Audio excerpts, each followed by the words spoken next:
رب اشرح لي صدري ويسر لي أمري واحلل عقدة من لساني يفقهوا قولي ربنا زدنا علما. அஸ்ஸலாமு அலைக்கும் வரஹ்மத்துல்லாஹி வபரகாத்துஹு. வெல்கம் டு கீடு ஜன்னா. தஸ்னீம் எல்லாரும் எப்படி இருக்கீங்க? நல்லா இருக்கீங்களா? அல்ஹம்துலில்லாஹ். வீடியோக்குள்ளே போகிறதுக்கு முன்னாடி நான் லாஸ்ட் வீடியோவில் கேட்ட கொஷினுக்கு ஆன்சர் என்னன்னு பார்க்கலாம்.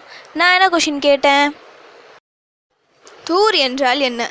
இதுக்கான ஆன்சர் மலை. நம் விதியை மாற்றக்கூடிய அமல் துவா. விதி என்பது இந்த உலக கஷ்டங்கள் மட்டுமல்ல, மறுமையிலும் நமக்கு கிடைக்கப் போகும் வாழ்க்கை அடங்கியது. ஒருவர் இந்த உலகில் சந்தோஷமாக வசதியாக வாழலாம், ஆனால் மறுமையில் அவரின் வாழ்க்கை நேரெதிராக இருக்கும். இந்த உலகில் ஒருவருக்கு நிறைய துன்பங்களை அல்லாஹ் கொடுப்பான், ஆனால் மறுமையில் பெரிய அந்தஸ்தை தருவான். சிலருக்கு இந்த உலகிலும் கஷ்டம் இருக்கும், மறுமையிலும் கஷ்டம் இருக்கும். சில பேரின் வாழ்க்கை இரண்டு உலகிலும் சிறப்பானதாக இருக்கும். இந்த உலகிலும் ரஹாத்தான வசதியான வாழ்க்கையை அமையும், மறுமையிலும் சொர்க்கம் கிடைக்கும். இப்படி இரண்டு உலகிலும் நல்ல வாழ்க்கை அமைய பெற்றவர் பாக்கியசாலி, அல்லாஹ்வின் அருளை பெற்றவர்கள். இது போன்ற வாழ்க்கை நமக்கும் அமையும். அதற்கு அல்லாஹ்விடம் நாம் அதிகம் துவா செய்ய வேண்டும். இதற்கு என சில துவாக்கள் இருக்கு. சரியாக அதை செலக்ட் பண்ணி டெய்லி ஓதி வந்தால் இரண்டு உலகிலும் நம் விதி சிறப்பாக இருக்கும். நிறைய டைம் எடுக்காமல் சுலபமாக இரண்டு உலகிலும் நல்வாழ்க்கை அமைந்து தரக்கூடிய எளிய துவாக்களை தான் இன்றைக்கி நான் சொல்ல போகிறேன். இதை இன்று முதல் தொடர்ந்து ஓதி வந்தால் நிச்சயம் நாடிய வாழ்க்கையை வாழலாம் இன்ஷா அல்லாஹ். ஒரு மாதம் தொடர்ந்து இதை ஓதி வந்தாலே உங்கள் ஆயுள் உள்ளவரை இதை ஓத மறக்க மாட்டீர்கள். ஓதுவது வழக்கமாகிவிடும். இதை ஓதாமல் உங்களுக்கு தூக்கமே வராது. அதனால் இப்போ நான் சொல்ல போகிற இந்த துவாக்களை ஒரு மாதம் தொடர்ந்து ஓதி ப்ராக்டிஸ் பண்ணுங்கள். அதற்கு மேல் அல்லாஹ்வே உங்களை ஓத வைப்பான். அதில் முதல் துவா, சுபஹானல்லாஹி வபிஹம்திஹி, சுபஹானல்லாஹி வபிஹம்திஹி. இதோட மீனிங் என்னென்னா, அல்லாஹ்வை போற்றி புகழ்ந்து துதி செய்கிறேன். நம் பாவங்களை மன்னிக்கக்கூடிய துவா இது. இதை 100 முறை ஓதினால் கடல் நுரையளவு பாவங்கள் இருந்தாலும் அவை அனைத்தையும் அல்லாஹ் மன்னித்து விடுவான். இந்த உலகில் நாம் அனுபவிக்கும் கவலை, கஷ்டம், கடன், வறுமை, நோய், சண்டை சச்சரவுகள் என பெரும்பாலான முசீபத்துகள் நாம் செய்த தவறின் காரணமாகவே நடக்கின்றன. ஒவ்வொரு நாளும் இந்த துவாவை 100 முறை ஓதினால் போதும், நம்முடைய பாவங்கள் மன்னிக்கப்பட்டுவிடும். இந்த உலகில் ரஹாத்தான வசதியான வாழ்க்கையை வாழலாம் இன்ஷா அல்லாஹ். அடுத்து இரண்டாவது துவா, குல் ஹுவல்லாஹு அஹத், அல்லாஹ் ஒருவனே. அல்லாஹு ஸமத், அல்லாஹ் தேவைகளற்றவன். லம் யலித் வலம் யூலத், அவன் யாரையும் பெறவும் இல்லை, யாருக்கும் பிறக்கவும் இல்லை. வலம் யகுல் லஹு குஃபுவன் அஹத், அவனுக்கு நிகராக எதுவும் இல்லை. சூரா இஹ்லாஸ் குர்ஆனின் 3 ஒரு பகுதி. இதை 3 முறை ஓத வேண்டும். ஒரு நாளில் ஏதாவது ஒரு நேரத்தில் ஓதலாம். ஒரு நாளைக்கு 3 முறை ஓதினால் அன்றைய நாளில் முழு குர்ஆன் ஓதிய நன்மை கிடைத்துவிடும். நம் வீட்டில் பரக்கத் பெருக இந்த சின்ன சூரா முக்கிய காரணமாக இருக்கும்.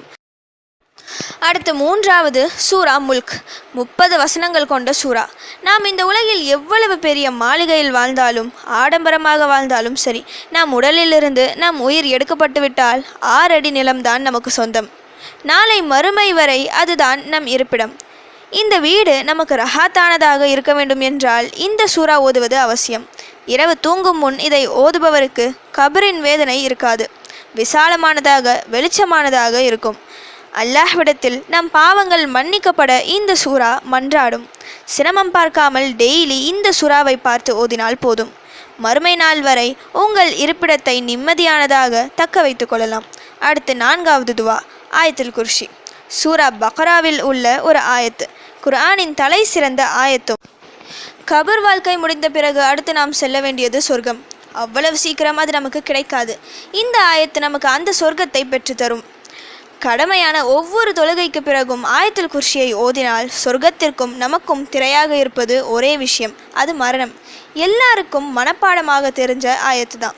தொழுகைக்கு பிறகு இதை ஓதினால் மறுமையின் பொக்கிஷம் சொர்க்கம் நமக்கு கிடைத்துவிடும். அடுத்து கடைசியாக 5வது துவா, அல்லாஹும்ம இன்னி அஸ்அலுகல் ஜன்னஹ், அல்லாஹும்ம அஜிர்னி மினன்னார், அல்லாஹும்ம இன்னி அஸ்அலுகல் ஜன்னஹ், அல்லாஹும்ம அஜிர்னி மினன்னார். இதோட மீனிங் என்னென்னா, யா அல்லாஹ், நான் உன்னிடம் சொர்க்கத்தை கேட்கிறேன். யா அல்லாஹ், என்னை நரக நெருப்பிலிருந்து காப்பாற்று. மறுமையில் 2 விஷயங்கள் உள்ளது.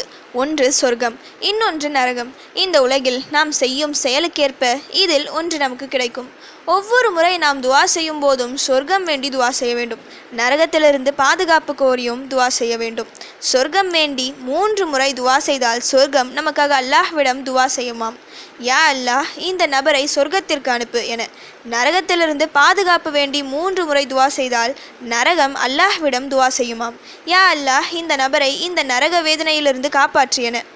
இந்த துவாவை 3 முறை ஒரு நாளைக்கு சொன்னால் போதும். மறுமையில் நரகத்திலிருந்தும் நமக்கு பாதுகாப்பு கிடைக்கும். நாம் ஆசைப்பட்ட சொர்க்கமும் நமக்கு கிடைத்துவிடும். 5 துவாக்கள் இந்த 2 உலகில் நம்முடைய அந்தஸ்தை உயர்த்தும். உயர்ந்த வாழ்க்கையை வாழ வேண்டும் என நினைத்தால் நீங்கள் செய்ய வேண்டியது மறக்காமல் இன்று முதல் இந்த துவாக்களை ஓத ஆரம்பிப்பதுதான். நீங்கள் அறிந்த இந்த நல்ல செய்தியை உங்களுக்கு தெரிஞ்சவங்க கிட்டேயும் ஷேர் பண்ணுங்க. இந்த அமலை அவர்கள் கடைபிடித்தால் அந்த நன்மையும் வரும். ஈருலகில் வெற்றி பெற்றவர்களாக அல்லாஹ் என்னையும் உங்களையும் ஆக்கி அருள்வானாக. ஆமீன். ஓகே, இப்போ ஃபைனலி கொஷின் டைம். நபி ஸல்லல்லாஹு அலைஹி வஸல்லம் அவர்களின் சஹர் உணவிற்கும் சுபூஹ் தொழுகைக்கும் இடையில் எவ்வளவு நேரம் இடைவெளி இருக்கும்? இதுதான் இன்னைக்கான கொஷின். இதுக்கு உங்களுக்கு ஆன்சர் தெரிஞ்சால் ப்ளீஸ் கமெண்ட் பண்ணுங்கள். அப்படி இல்லைனா ப்ளீஸ் வெயிட் பண்ணுங்கள், நான் நெக்ஸ்ட் வீடியோ போஸ்ட் பண்ணுற வரைக்கும். சுப்ஹான ரப்பிக ரப்பில் இஸ்ஸத்தி அம்மா யசிஃபூன வஸ்ஸலாமு அலல் முர்ஸலீன் வல்ஹம்துலில்லாஹி ரப்பில் ஆலமீன். அஸ்ஸலாமு அலைக்கும் வரஹ்மத்துல்லாஹி வபரகாத்துஹு.